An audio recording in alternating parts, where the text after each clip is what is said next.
This is Andi Purewal for Boxing Social, and I'm delighted to be joined by welterweight Bradley Skeete. Bradley, how are you? Yeah, I'm all good, thank you. It's good to hear. Obviously, you're getting ready for your fight now tomorrow night here at the Brentwood Centre. Diego Ramirez is the name that I'm hearing. What do you know about him? What have you been learning about him? Yeah, Diego Ramirez is the opponent. He's from what I've seen of him, he's tall. He's as tall as me, if not taller. Southpaw. Yeah, he looks tricky. He looks like he's game here, come have a go. So yeah, I'm expecting a good fight. 16-2 record is what I've seen online. But your opponent's got. When you go in with these guys, especially the Argentinians, and then you go to obviously Mexico and places like that, they tend to be very tough and very stiff opponents who it takes a lot to deter them through a fight. Is that what you're expecting on the night? Yeah, like you say, they're tough. Argentina and Mexico, they're tough. They come to have a fight.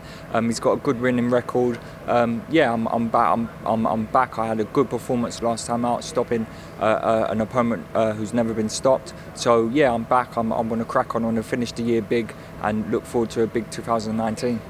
Is there always that risk element as well that you're going in with somebody who may be a bit of an unknown quantity in the boxing world, but like I say, this Argentinian background, this tough, hard to beat style that he'll bring could cause you problems and maybe even the upset on the night, which I don't know whether you've even thought about? No, I won't be thinking about that.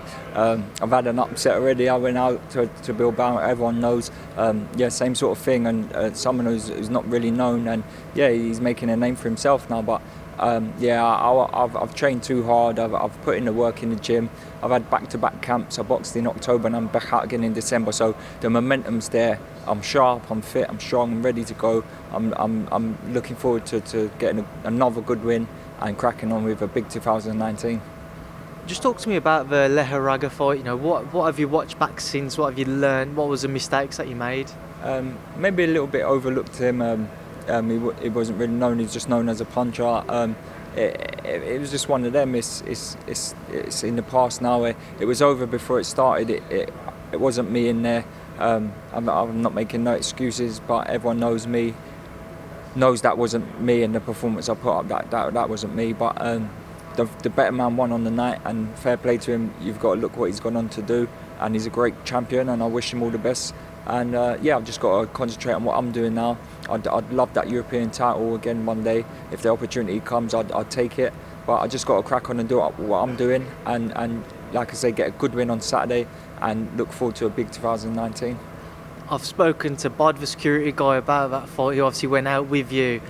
He's mentioned some of the issues that you encountered in terms of with the locals and that. Do you want to just talk me through some of the things that you had to deal with whilst you was out there? Because I think a lot of people won't have heard about some of the things that you had going on. Yeah, do you know what? I'm not even going to mention it. Like Bod's my big bro. He's my security. He's not just my security. Like I say, he's like family to me.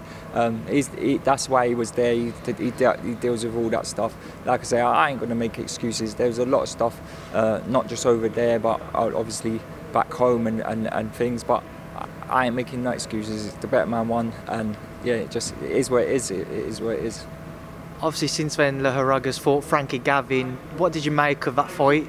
I called the fight before. I said Gavin would either pull out the fight or not make weight, and he come in over five. I think it was £5 over, nearly £5 over. Just unprofessional. Everyone was going on how he done better than me, and it was a good performance. It wasn't a good performance. He might have went in there like a 4-round fight, give it his all. As soon as he got touched to the body, it was all over. But I didn't expect nothing less. People have constantly brought up this fact. Frankie's obviously had an amazing amateur background, but he seems to have this style where he'll fight like that 3-4 rounds, like the amateurs do, because it's the way that they have their fights and how long their fights last. But then after that, he starts to deteriorate. Is that what's been his issue for his career? Is that something that you've seen in the Lejarraga fight as a perfect example? Maybe. I think there's a lot of issues with Frankie Gavin regarding his career, and like I say, he's a world-class amateur, but he's an unprofessional professional, and it just shows. It just shows in his career. So that's all I've got to say about that. I've seen a little bit of speculation over social media. I don't know, you can clear this up for me now. There was one, or a few tweets I should say, that regardless of what happened with Frankie and Lejarraga, you was going to fight Frankie in the new year. Is there any truth in that? Is that something that you guys have talked about or considered? Listen, he's got a win over me, a controversial win, which I thought I won, and a lot of people did. But I've got no interest in fighting Frankie. Gavin, he's unprofessional. I wouldn't waste my time, money, and effort on a training camp for him to probably pull out or not make weight. He was talking nonsense that if he didn't make weight, he'd put 10 grand up. But I'm not even interested in that fight. Yeah, fair play. He got a win over me 4 years ago. Look what he's done and look what I've done. He's been after that. He's been beat by people I've beat. So he's irrelevant to me. He's like I got no interest. Now, talk to me about your 2019. If you could map out a perfect year for yourself, how would it go? I'd like to, obviously, starting on Saturday, get a good win, pick up this WBO international belt, get back in the world rankings. Then 2019, I'd like to go on and pick up that European title, and then maybe end of the year, get that call and get that world title opportunity. How difficult or how much pressure do you feel that there's going to be on yourself now because of a Lejarraga defeat, one more defeat? I don't really know where to say in terms of where your career go, or the rebuilding job that you would have to be going through the process of. Then, how difficult, how much pressure are you feeling because knowing maybe in the back of your mind one defeat could cause you a lot of issues? Yeah, I've just come off with the defeat. I'm on the rebuild trial. I've got a good win back now. I'm expecting to get another good win Saturday, but if there's a slip up now, listen, I know I'm no spring chicken. I'm 31 years old. In boxing terms, this is it, all or nothing now. I've had 30 fights.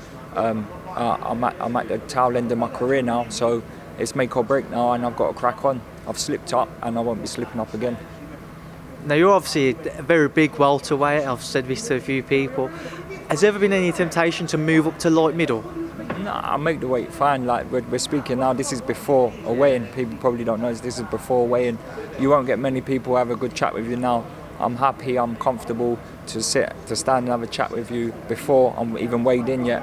I'm cool, man. I make the weight fine. I'm not saying it's easy, because making weight's not easy, but I've got a great nutritionist. I've got a great team, and I make the weight. I'm big for the weight. I make the weight, and I'll be staying at welterweight. Just touch on a couple of fights at welterweight. Last weekend in Sheffield, we saw Khan-Brook versus Michael Zarafa. What did you make of the fight and Cal's performance? It was a great fight. Cal coming out in the first round, it looked like he was going to blow the guy away, and then he just started getting caught with a few silly shots on the way out, and the guy looked a bit bigger than Cal, and I think Cal is stuck between 147 and 154, and he come in at 150, so I don't know if he's got to just make that decision if he's going to do 147 or just go to 154. I think that there's opportunities at both, but I think he should just decide and then stick to what he's going to do. There's the Khan fight there. Everyone wants the Khan fight, including myself, between him and Khan-Brook. I think they should just get it on in 2019, and that's the fight. That's the fight for both of them. I think Khan's talking about fighting Crawford, but I think definitely the money fight and the stadium fight is Khan-Brook. Now, obviously, Cal's win last week allowed him to become the mandatory challenger for Jarrett Hurd's WBA world title at light middleweight. In terms of Amir Khan, where is the blame to lie if it doesn't happen? Is it with Amir? Is it with Cal? Or what would be your advice to either Cal or to Amir in terms of trying to make that fight? Or would you say to Cal, look, go and just fight Jarrett, you're his mandatory challenger? Listen, Cal said after the fight about rehydration clauses and things that Khan was saying about previously. He said he's ready, he's going to do it. Cal looks like and sounding like he wants to fight. Khan, for instance, he's got in there with Canelo and boxed up at middleweight, and he's boxed everyone. Khan's boxed everyone, so he ain't going to dodge no one. He ain't going to dodge Khan-Brook. So I don't know what it is. I think deep down they both want the fight. So it's just for both of them and their teams to sit down and get it done. Whatever needs to be done, get it done. Like I say, Khan-Brook, I spoke out and said he wants to fight. Whatever it is, the rehydration clause he's ready to do. Khan saying he wants to fight. So they should just do the fight. Now, one name as well, which I want to throw at you. He was meant to fight on the card, welterweight, but he pulled out in the morning of the fight, Josh Kelly. Would that be a fight that would interest you if it was put to you? Me and Josh Kelly, I saw a lot of people won't know this, we're good pals, and as well Adam Booth is a good friend of mine, and I've spent a lot of time with Adam in his camp and training with Adam.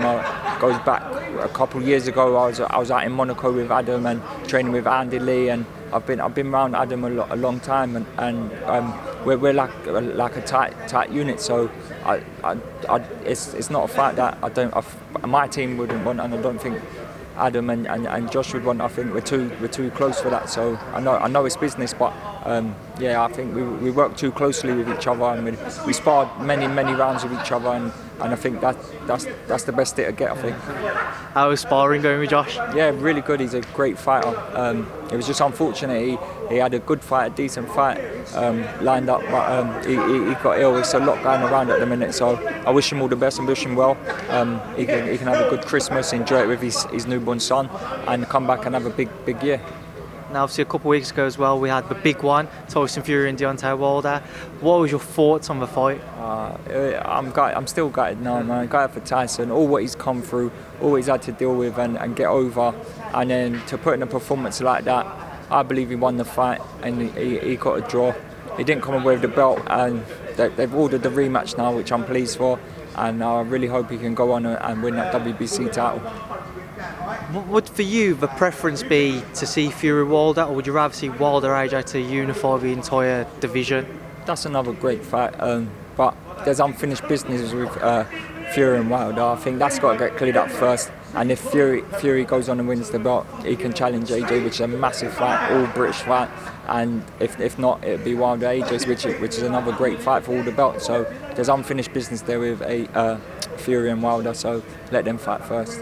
And finally, next week we have Josh Warrington, Carl Frampton up in Manchester. What are your thoughts going into that one? How are you calling it? I've done an interview with Steve Lillis the other day for the podcast, and I picked Frampton. And looking on now, it's hard. It is hard, but I really like Josh. Josh is a good guy, and he's done so well. He's to beat Lee Selby the way he did in Leeds. What a night that was! A great atmosphere, great performance, and it's a performance that I think he lived up to in his hometown, in his football stadium of Leeds.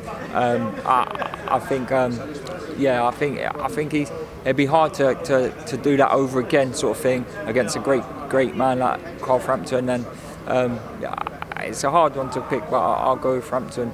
When you see those big fights, the stadium fights, does that just give yourself a burning desire to just get one fight like that in your career? Maybe not necessarily a stadium fight, but where you sell out the arena, you've got everybody travelling up to follow you, and you're just in awe maybe of the surroundings that you're in. Is that something that just drives you on when you see it?